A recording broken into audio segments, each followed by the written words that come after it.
Olá pessoal, aqui é o canal Terça Livre, eu sou o professor Rodrigo Naimayer dos Santos e estamos com o 8º episódio do programa O Gênio do Cristianismo, e nesse programa iremos falar sobre a questão de uma certa guerra cultural que de alguma forma se dá dentro, da ação do cristianismo em procurar de alguma forma, ir dando, informando, ir dando características novas às culturas aonde chega, e como acontece uma oposição de forças contrárias, a essas mudanças que naturalmente acontecem nas culturas por causa, do gênio cristão.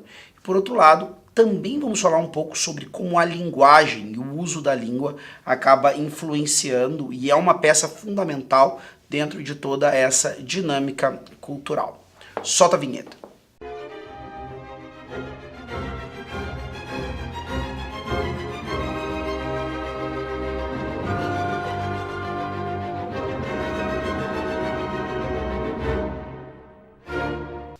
Então, eu gostaria de começar essa nossa conversa agora nesse 8º episódio do programa O Gênio do Cristianismo, falando um pouco sobre esses elementos de cultura e de como se dá, ao longo do tempo, a mudança das culturas, e o que nós poderíamos chamar de enculturação, certo, do cristianismo dentro dos mais diversos sistemas, de expressão cultural e social aonde o cristianismo chega, certo?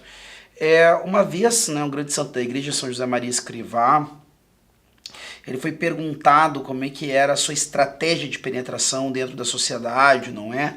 Ou como a instituição fundada por ele, o Opus Dei, via, essa estratégia de entrar-se, de alguma forma, penetrar dentro do tecido social. Ou seja, qual é a ideia que nós temos aí, a dinâmica que nós temos apresentada nessa pergunta? A ideia de que o cristianismo é uma espécie de coisa que está fora da sociedade, ou seja, o cristianismo não é algo que está presente, não é algo que está dentro da sociedade, e ele vai então ser algo que vai ser empurrado, empurrado pelos cristãos para dentro da sociedade. Como é que a gente faz esse cristianismo entrar dentro da sociedade? Seria então a nossa estratégia, certo? E São José Maria Escrivá olha para essa pergunta e ele realoca a pergunta, Não é simplesmente a questão de responder uma pergunta simplesmente. É a questão de você realocar a pergunta, colocar a coisa nos termos certos. Porque o que acaba acontecendo algumas vezes, quando nós somos interpelados, perguntados pelos outros, é que as pessoas às vezes fazem as perguntas com as premissas erradas. E se a gente tentar responder com essas premissas erradas, certamente a coisa vai ficar bagunçada, Então, inclusive, quando você está falando sobre, seja fé cristã ou qualquer outro tema, verifique se a pergunta da pessoa tem cabimento em relação à verdade daquele tema que vocês estão conversando, certo? Porque às vezes a pessoa faz uma pergunta sem cabimento algum, certo? Ela está com uma ideia errada, você vai ter que primeiro ajudar ela a ver a coisa da maneira correta para ela poder fazer a pergunta certa, ou então você vai mostrar o que ela de fato quer saber acerca daquilo ali, É claro que também pode acontecer discordâncias nesse momento, mas é sempre necessário, quando a gente percebe que as ideias estão mal colocadas, que a gente coloque as coisas no devido lugar. E São José Maria Escrivá vai responder o seguinte: olha, a nossa estratégia de penetração, não existe essa estratégia de penetração, de entrada na sociedade, porque os cristãos e as pessoas do Opus Dei estão no meio do mundo, Ou seja, os cristãos, eles não são pessoas que estão fora da sociedade, estão fora do mundo, estão fora da vida do trabalho, da vida do estudo, da vida das artes, e agora precisam então, como estrangeiros ou alienígenas, se introduzirem, acabarem entrando ali de maneira quase subreptícia, quase meio, uma estratégia quase ladina, entrando dentro desses ambientes que não são deles. Não, os cristãos estão já nos mais diversos ambientes sociais, onde o que eles precisam passar a fazer é viverem coerentemente como cristão dentro desses ambientes sociais. E esse processo que se dá naturalmente da mudança que vai existindo nas instituições sociais, nas instituições culturais, por parte do comportamento, né, coerente dos cristãos. É o que nós chamamos de enculturação da maneira correta, né? É um termo que talvez dentro do universo protestante, talvez não seja algo muito falado, certo? Apesar que é um processo que também as pessoas que estão, né, no espectro protestante, seja os protestantes históricos, seja os pentecostais e neopentecostais, vão entender do que a gente está falando, certo? Mas no catolicismo se usa muito essa expressão, que é a enculturação. O que é a enculturação?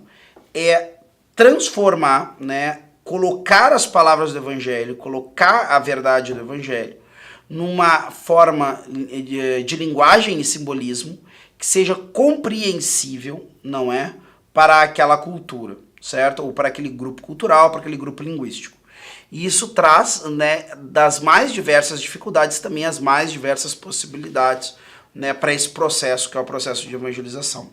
Ou seja, o cristianismo, em cada local onde ele chega, ele precisa de alguma forma não se reinventar, né? Não é a ideia de que assim, não, aqui tal comportamento social é um comportamento que nós condenamos em tal e qual lugar, mas aqui é algo muito popular, então vamos, né, nos adaptar. Não tem nada a ver. Enculturação, a legítima enculturação não tem nada a ver com isso. Tem a ver com eu procurar utilizar dos elementos que estão presentes naquela sociedade para comunicar o evangelho. E isso demanda sempre um esforço muito grande por parte, né, dos cristãos que estão presentes nessa cultura. Ou seja, uma pessoa que chega, né, a se converter ao cristianismo numa cultura que ainda não é predominantemente cristã, certo? Como é que ela vai explicar para os seus, né, conterrâneos, para os seus contemporâneos também, o que é o cristianismo?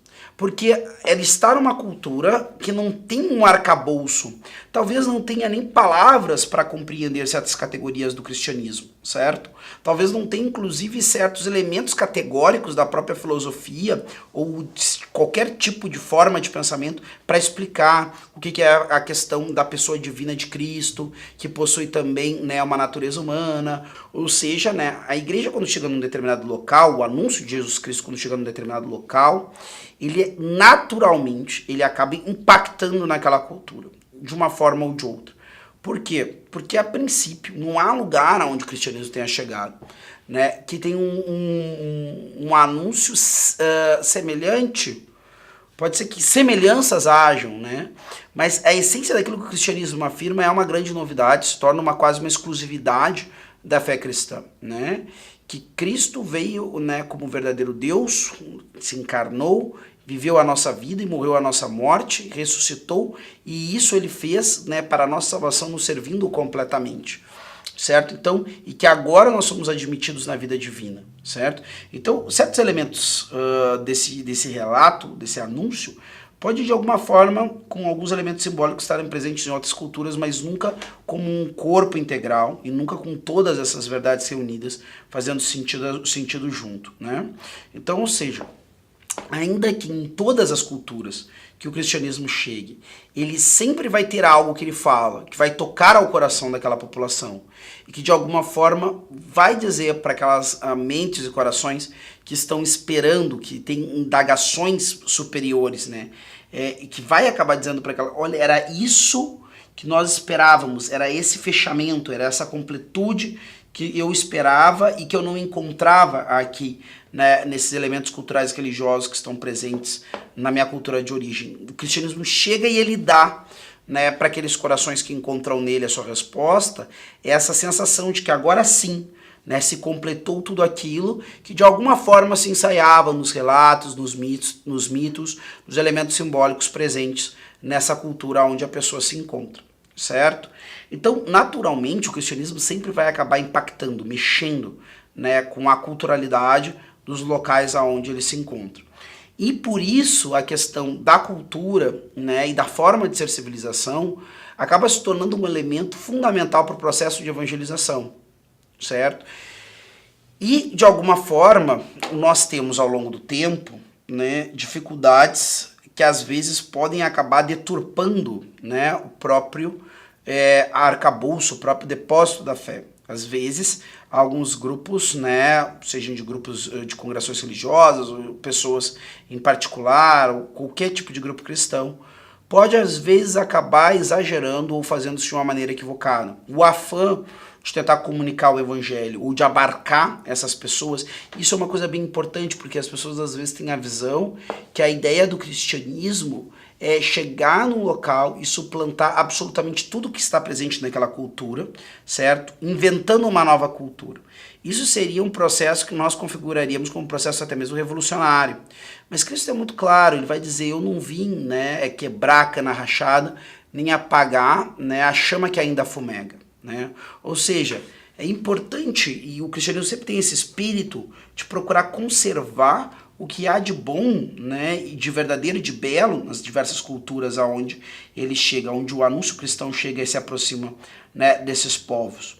Ou seja, em nenhum momento a ideia, o esforço, né, dos evangelizadores, via de regra, é justamente o esforço contrário.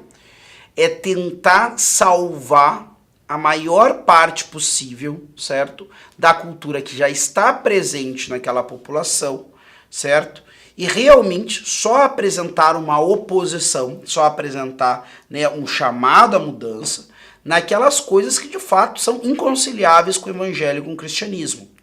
Ou seja, não é a ideia de que agora, e principalmente isso, vai se pegar uma matriz cultural da onde o cristianismo está originariamente presente com mais força, ou seja, o Oriente Próximo e a Europa, e essa matriz cultural vai ser imposta a todos os povos do mundo que decidirem, né, se tornarem cristãos. Não, a ideia é muito diferente. A ideia é que naquela cultura, naquele lugar onde aquelas pessoas estão, naquele lugar cultural, né, a igreja precisa, né, mostrar como com os seus elementos culturais, certo? Aquele povo, né, vai então viver e buscar viver, né, ao anúncio de Jesus Cristo, certo? Sempre crendo, né, que aquilo que Cristo anunciou é uma verdade universal. Não é algo que serve para um povo, não serve para outro povo e assim por diante. Ou seja, essa verdade universal, né, ela também tem uma possibilidade de adaptabilidade universal, certo? Porém, essa adaptabilidade, né, do cristianismo, de ele poder se expressar em todas as culturas onde ele chega, não quer dizer que tudo em todas as culturas vai ser coerente ou conciliável, né, com a verdade revelada, certo? Ou seja, por isso, o cristianismo, ele pode e ele deve, né, se comunicar a todas as culturas, mas a gente não pode nunca eleger uma cultura como a cultura cristã, no sentido absoluto, né? Pegar, não, a cultura dos italianos é a cultura cristã. A cultura, né, dos caldeus é a cultura cristã. A cultura dos... Vocês entendem o que eu quero dizer aqui, né? Pegar e elencar um arcabouço cultural e dizer que esta é a cultura cristã. Não, nós temos os elementos morais, simbólicos, filosóficos, certo? Os elementos de fé, certo? Que estão, né, consonantes, então, com o anúncio de Jesus Cristo. E esses elementos são vividos de maneira, né, igual, da mesma forma, na essência, por todos os cristãos em todas as culturas. Porém, pode se revestir de simbolismos e linguagens, né, simbolismos e linguagens, né, significado não, porque o significado é o mesmo para todos, mas elementos simbólicos, de linguajar, de elementos culturais diversos, que são diferentes, né, entre si, está bem? Então isso tem que ficar muito claro, o cristianismo, então, ele não tem uma cultura exclusiva, né, como sua, né, de fato, todas as culturas, o que tem que acontecer é que todas as culturas devem se tornar cristãs, tá? Esse é o grande tópico do cristianismo, do processo dessa conversão universal. Todas as culturas devem se tornar cristãs. Só que, por exemplo, se nós olharmos, né, as pessoas que hoje estão, né, em alguma profissão de fé cristã, né, existem cristãos de toda forma. Existem cristãos que são mais coléricos, mais combativos, existem cristãos que são mais serenos, pessoas mais pacíficas, poderíamos dizer. Outros cristãos têm um alto interesse intelectual, outros cristãos não têm interesse intelectual tão grande, têm interesse de viver de maneira mais intensa a questão, né, do auxílio aos pobres. Alguns cristãos gostam, né, de fazer um meio de campo entre a sua vivência cristã e a questão da música, outros com a questão da literatura, outros com a questão da vida, por exemplo, esportiva, né, e assim por diante. Então a gente percebe que dos mais diversos, né, seguidores de Jesus Cristo, existem as mais diversas formas de viver, certo, aquilo, né, que é universal. Ou seja, né, por exemplo, pegar uma virtude cristã simples, que é a virtude da castidade, certo? Alguns vão viver essa virtude da castidade, né, no matrimônio, outros vão viver através de uma entrega total. Alguns vão viver essa virtude durante mais tempo, mesmo aqueles que casam, talvez casem mais tarde, então vão viver essa virtude por abstinência, talvez mais tempo do que através do exercício da faculdade sexual. Outros casarão muito jovens, então vão viver isso, né, desde muito cedo, certo? Outros não vão viver essa questão do exercício da faculdade sexual nunca, mas é a mesma virtude da castidade em todas as pessoas, certo? Então, quer dizer, é preciso enxergar, e com isso a gente termina essa nossa primeira parte, é preciso enxergar que a vivência do cristianismo, ela tende a uma diversidade na unidade.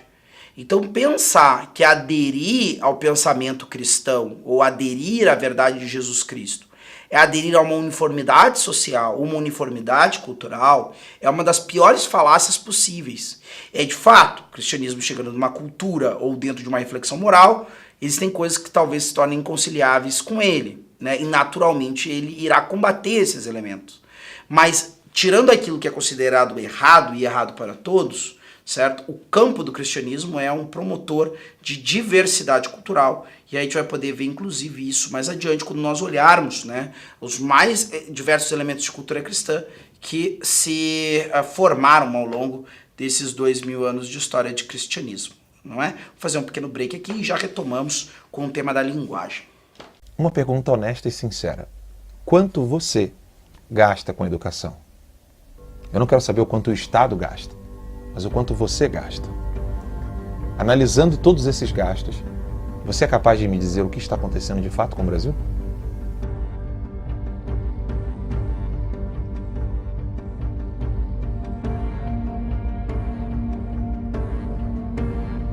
E depois de perceber que você gastou tempo e dinheiro com a educação, que é muito mais importante do que o problema político, o problema financeiro e cultural do Brasil, você encontra as universidades em estado degradante. O local onde você deveria encontrar sabedoria e a busca pela verdade tornou-se uma ditadura.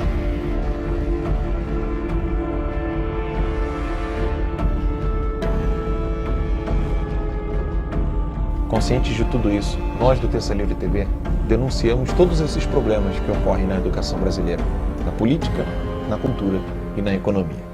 São mais de 10 milhões de acessos por mês em todos os nossos meios de comunicação, nas redes sociais. Entretanto, denunciar e reconhecer este problema no Brasil não é o suficiente. Para isso, nós reunimos os melhores professores para que você, que está cansado de ver a educação se resumir num pedaço de papel, possa encontrar de fato a sabedoria e a busca pela verdade. Não perca nenhuma chance. Assine ainda hoje o Terça Livre Academia.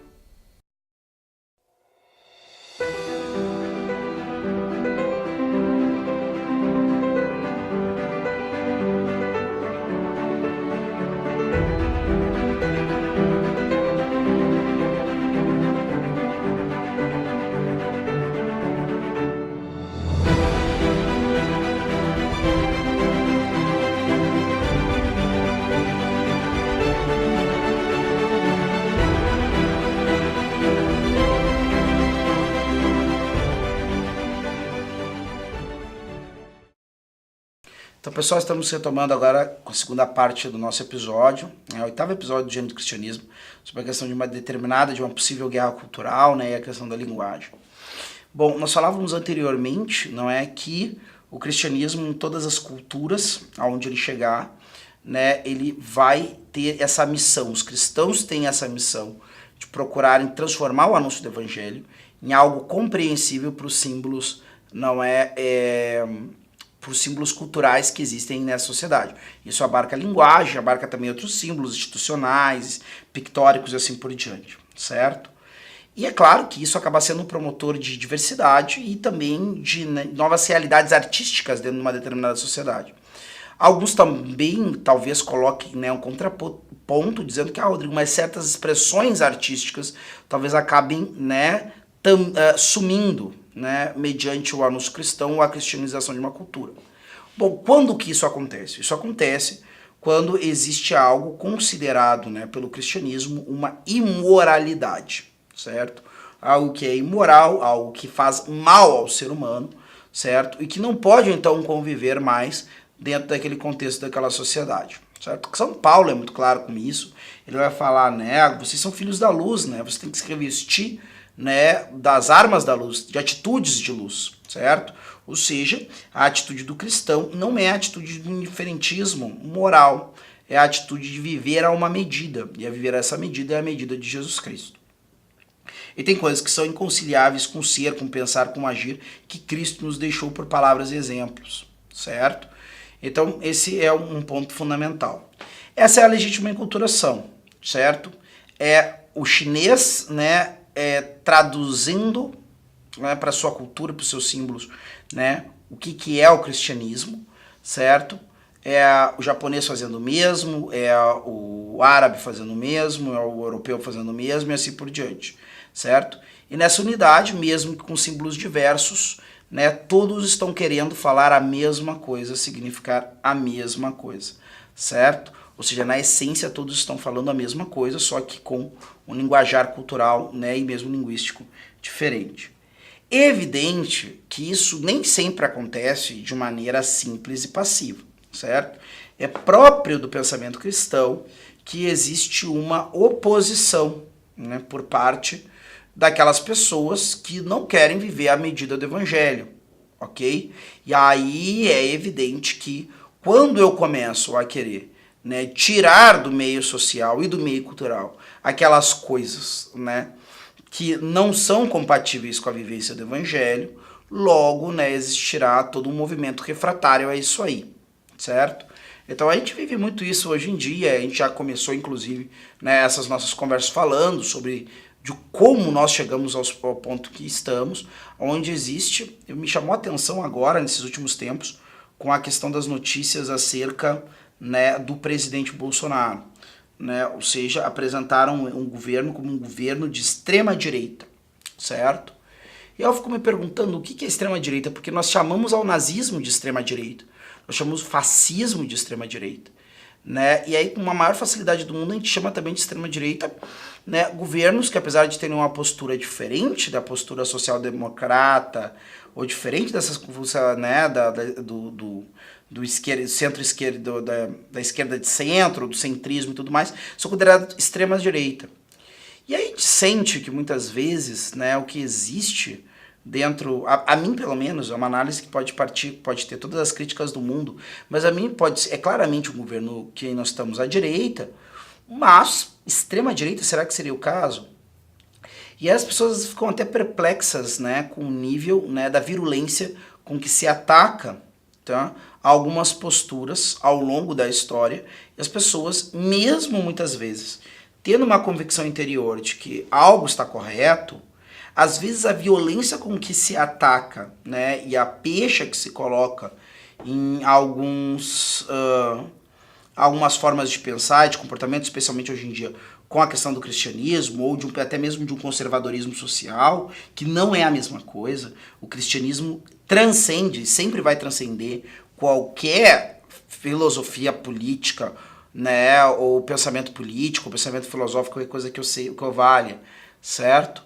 Mas, para dizer isso, às vezes não precisa nem ir tão longe, né, com o pensamento cristão.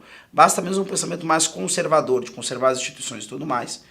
Às vezes o ataque, o rebote que existe, né, dessa postura é tão violento que mesmo as pessoas fazendo uma experiência muito concreta do bem que traz, né, viver com essa postura, as pessoas passam a se questionar, gente, mas será que eu estou errado? Né? Será que não é eu que estou equivocado? Será que o que eu estou pensando não é algo, né, de fato ruim ou imoral e assim por diante, certo? E isso, né, começa a ensaiar e a desenhar aquilo que nós poderíamos chamar de luta cultural. Alguns, né, de maneira mais forte falam da guerra cultural. Existe um livro muito interessante, né, do Peter Crift, sobre a questão da guerra cultural, certo? Quem quiser procurar, Peter Crift, guerra cultural, né? Como Vencer a Guerra Cultural, na verdade, é o nome do livro. É um livro razoavelmente curto, interessante, mas não é um livro exaustivo, inclusive para quem já tem mais leituras, talvez o livro seja chover um pouco no molhado, certo? Mas só para colocar um exemplo de como essa expressão guerra cultural existe e é a volta e meia usada. Que é o quê? Não é, claro, falamos, evidentemente, não é uma guerra, né, formal, uma guerra de armas e assim por diante, mas é uma guerra de argumentos, certo? E é chamado de guerra muitas vezes porque tem um elemento violento, certo? E às vezes até mesmo um elemento que vai pro vale tudo, né? Assim como existem guerras onde o limite da moralidade, né, que já está bastante debilitado, né? Toda guerra já é uma clara, né, debilidade, né, das capacidades de amor à paz, né, e até mesmo a adesão moral dos sujeitos. Aí às vezes as pessoas ainda enfraquecem mais esse elemento moral, né, utilizando meios, né, atrozes na guerra, né, e existem meios atrozes também dentro dessa questão da disputa das ideias, certo? Onde sujeitos muitas vezes vão tentar, né, colocar, e isso existe por todas as tendências, né, se alguém de alguma forma está dizendo, Rodrigo, isso não existe só de um lado, evidentemente que não, né, é evidente que existe isso de todas as tendências de pensamento, né, existem pessoas que algumas vezes, né, ou não vão ter a capacidade, ou não vão ter a vontade de explorar um argumento até o final, porque dá muito trabalho, e vão partir para coisas torpes, desde a mentira até o ataque ad hominem, né, que é o ataque à pessoa. Então às vezes a gente está conversando, é como ataque ad hominem, né, para explicar mais ou menos como é que é isso, de maneira muito grosseira, mas é mais ou menos isso. Eu estou conversando com uma pessoa sobre, sei lá, uma discussão acerca de física ou de política, e eu, ao invés de pegar e me focar no argumento do que estamos conversando, eu acuso a pessoa de ser feia, de ser chata, de ser, né, adúltera, de sei lá qual é o defeito que a pessoa tem, que não tem nada a ver com a conversa, mas eu ataco a pessoa dizendo, olha, esse cara aí é um escroto, né? Vocês vão acreditar no que ele está falando? Então eu desvio a foco do argumento, que é o que interessa, e coloco o foco no cara, certo? É uma saída muito desleal e grosseira dentro do campo, né, das argumentações do campo da filosofia, da política e de diversas ideias, certo? Então, existem vários argumentos, várias formas, eu posso tentar acusar o outro daquilo que eu mesmo faço, e assim por diante. Quer dizer, o campo é ilimitado de deslealdades que eu posso cometer dentro desse combate cultural, certo? E por que esse combate cultural é tão importante para nós? E sobretudo a questão do gênero do cristianismo, porque a questão da cultura é tão fundamental. Aliás, para quem não percebeu até agora, né, e a gente estava comentando isso no último programa, falamos sobre a obra do Chateaubriand, que é o Gênio do Cristianismo, certo? A obra do Chateaubriand, ela é uma ação concreta dentro desse campo, dessa luta cultural e daquilo que nós já falamos antes, que chamamos de apologia, que é uma defesa, certo? E ele fala um pouco, né, até ali, o Tristão de Ataíde vai falar um pouco sobre a questão desse readequamento da apologia, né? Gastar mais tempo falando bem do cristianismo do que meramente atacando erros, certo? Então, aquilo ali é uma peça, né, de uma ação dentro dessa luta cultural, né, a fim de, né, retomar um aspecto cultural para facilitar a proximidade das pessoas para com o cristianismo. Certo? E por que isso é tão fundamental? Bem ao modo da verdade, o processo de evangelização, e é aonde se dá então um fomento, o gênio do cristianismo, ele só vai se realizar quando de fato eu tiver ali, né, uma verdadeira enculturação. E esse é o grande ponto, certo? Então essa luta por um espaço cultural, certo? Ou ainda até por uma hegemonia cultural, como poderia falar Gramsci, certo? Essa luta por esse espaço cultural, pela hegemonia cultural, é só uma vez conquistado esse espaço ou essa hegemonia, né, ou pelo menos o espaço, a questão da hegemonia é outra história, até porque essa hegemonia do cristianismo no aspecto cultural, ela é relativa, ela pode até existir em algum grau, mas sociedades que aparentemente são muito cristãs, mas quando você vai olhar o cristão médio daquela sociedade não é grande coisa, certo? Mas essa hegemonia cultural é um local onde de fato pode se desenvolver o gênero do cristianismo. É só quando o cristianismo tem um espaço em concreto, né, para poder então realizar, né, a sua ação benéfica no meio da sociedade, que esse verdadeiro gênio do cristianismo vai florescer. Ou seja, uma sociedade onde ainda não houve esse processo de enculturação é uma sociedade que ainda não se encontra naquela circunstância de gratidão em relação ao cristianismo. Então não adianta pensar que o cristianismo ele vai conseguir sobreviver, ou pelo menos que é o objetivo, né, é esse que é sobreviver dentro de uma espécie de catacumbas ou isolados. E algumas pessoas vão dizer isso, Rodrigo, mas os primeiros anos da igreja foi assim. Perfeitamente, mas o que nós chamamos da igreja da catacumba não eram os cristãos, né, acossados num canto, tomando pancada de todos os lados, só procurando sobreviver. Né? O apostolado do cristianismo nos primeiros séculos é profícuo, né, e faz em mais ou menos 300 anos, certo? A sua mensagem chegar até o mais alto escalão do império. Ou seja, chegar ao mais alto escalão do império, certo?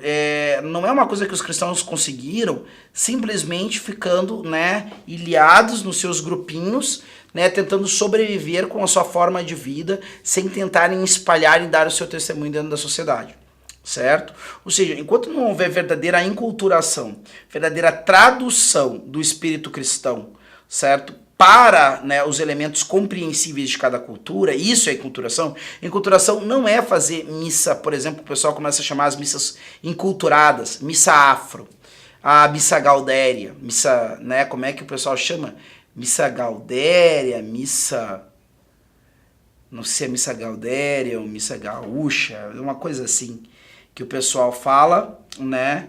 Então quer dizer, isso não é propriamente enculturação, certo? Ah não, eu vou pegar agora e eu vou colocar elementos culturais, né? Por exemplo, da lida do homem do campo, ou de alguns grupos africanos que vieram para o Brasil, e isso é enculturação. Isso não é enculturação. Isso é colocar elementos culturais dentro da liturgia da missa, por exemplo, muitas vezes sem nem ter sentido para isso, como falava, né, o grande cardeal Arinze, né, da Nigéria, que ele diz que, por exemplo, ele vinha de um país onde a dança fazia parte de diversos elementos culturais, diversos momentos da vida, né, dos seus compatriotas, e muito mais até que para o homem ocidental. Só que ele dizia, não existe espaço para dança na liturgia da missa, certo?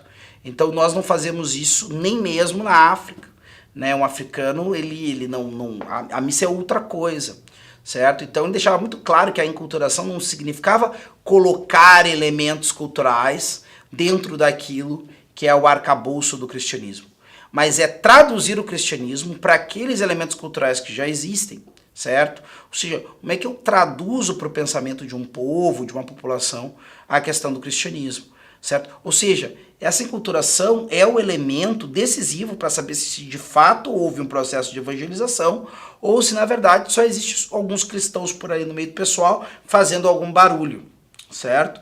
Ah, e como é que a gente começa a perceber isso? Bom, a gente começa a perceber porque a gente começa a ver aí sim o tal gênio do cristianismo operando dentro da sociedade, operando dentro das instituições. Você acaba vendo às vezes uma instituição que não tem nada a ver com a igreja, ou que não é religiosa, ou que necessariamente não admite só pessoas cristãs, mas você vê que existe um tom cristão na maneira de fazer aquilo ali. Que existe um tom cristão na maneira das pessoas falarem, existe um tom cristão na maneira das pessoas se comportarem. Você está vendo que as pessoas já começam a entender a estrutura da realidade a partir do anúncio cristão. Porque os símbolos que elas têm para compreenderem o mundo, agora elas se aportaram dos símbolos do cristianismo. Ou os símbolos que elas tinham à disposição, elas organizam dentro de uma lógica cristã. É isso que é visado, né, no processo de evangelização. Esse é o elemento, eu diria assim, o acabamento, a gente poderia falar, né, do processo evangelizador. Que é quando existe um ritmo cristão natural dentro da sociedade. Não é que todo mundo seja santo, não é que todo mundo seja grande católico, não é que todo mundo, né, é o cristão ideal, mas você vê que existe, mesmo no sujeito mais afastado dos meios de santificação da igreja, elementos muito característicos que são próprios do cristianismo, certo?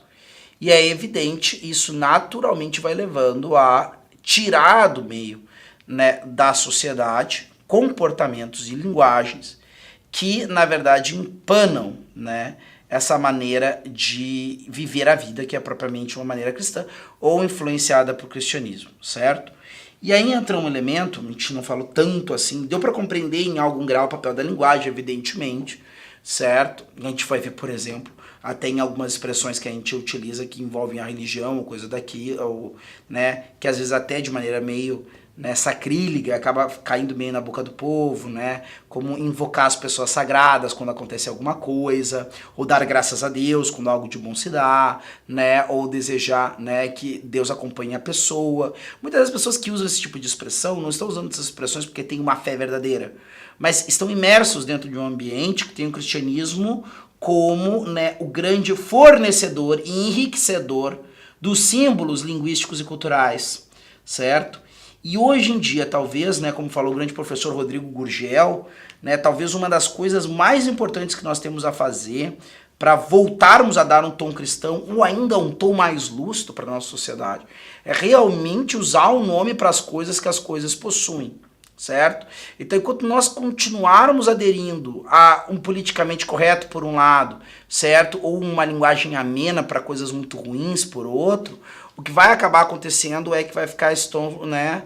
É a interrupção, não é aborto, é a interrupção terapêutica, né, da gestação e outras expressões assim para coisas muito graves, coisas muito severas, coisas muito más, certo? Então as coisas têm que começar a gente dar o nome que elas têm. E isso também é um esforço cultural, certo? E os vários cristãos, né, agindo dessa maneira coerente, com um linguajar coerente, com um comportamento coerente, vão naturalmente espalhando esse espírito por aí. Se o cristianismo é de fato a religião verdadeira, a verdade se impõe por si só e ela tem uma força que a mentira não tem. Se um número razoável de pessoas está vivendo a verdade, um número ainda maior, exponencial, vai acabar sendo levado, né, por essa verdade.